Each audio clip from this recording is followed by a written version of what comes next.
On va revenir dans cette émission sur les dernières infos et notamment les premières plateformes à obtenir la certification PSCA. Ce sera avec Maxime Euzet dans un instant. Et puis on parlera du marché du Bitcoin, mais aussi des bonnes résolutions, des bonnes pratiques dans un instant. Meria sort son guide de 21 bonnes résolutions pour éduquer les investisseurs, les alerter aussi sur leur sécurité, leur donner des conseils. On va en parler avec Louis Laszlo et Justine Destobeller dans cette émission.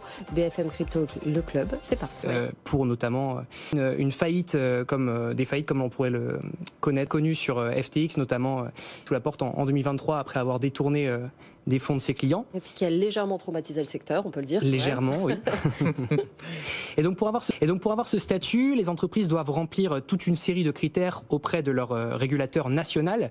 Et une fois ce statut obtenu, PSCA, ils pourront opérer dans les 30 pays de la zone économique européenne et accéder à 450 millions de clients potentiels. Concrètement, comment ça s'est passé? OKX et Crypto.com se sont adressés au même régulateur? Les entreprises doivent remplir toute une série de critères auprès de leur régulateur national.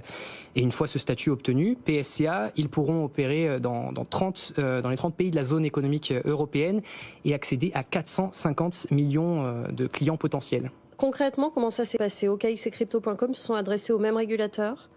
Oui, les deux plateformes ont obtenu leur autorisation auprès de l'autorité de régulation.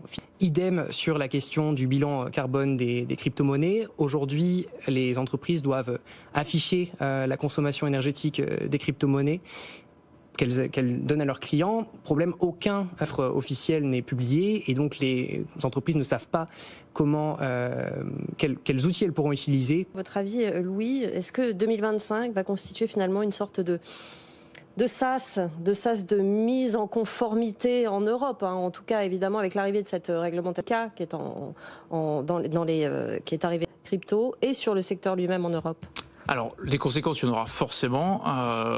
Il ne faut pas oublier que MiCA, en fait, c'est un PSAN qui a été dérivé à l'échelle européenne. On s'est passé la balle de l'échelle française à l'échelle européenne et qui a servi de base à la conception de MiCA. Force est de constater qu'il y a des régulateurs qui vont plus vite que d'autres sur la délivrance du sésame tant attendu. Oui. Ça va avancer fort, ça va avancer vite. Signifie 20 milliards de dollars par an sur 5 ans. Ouais, mais c'est un premier pas quand même. Ça arrive en Europe. Qu'est-ce que vous en pensez, Justine? Qu'on aimerait que ça arrive plus vite en Europe. Hein, mais on l'envisage au moins là. Je veux dire, il y a encore quelques temps, oui, c'était pas fait. Ça fait quand même avancer très très vite. C'est un sacré coup de pied dans la fourmilière. Ouais, on va suivre ça évidemment. On va revenir avec vous, Justine, sur le marché. Vous disiez que votre spécialité c'était le Bitcoin. Le marché, justement, vous avez quelques chiffres à nous rappeler. Donc alors si on regarde, on date d'aujourd'hui la capitalisation des cryptos, on est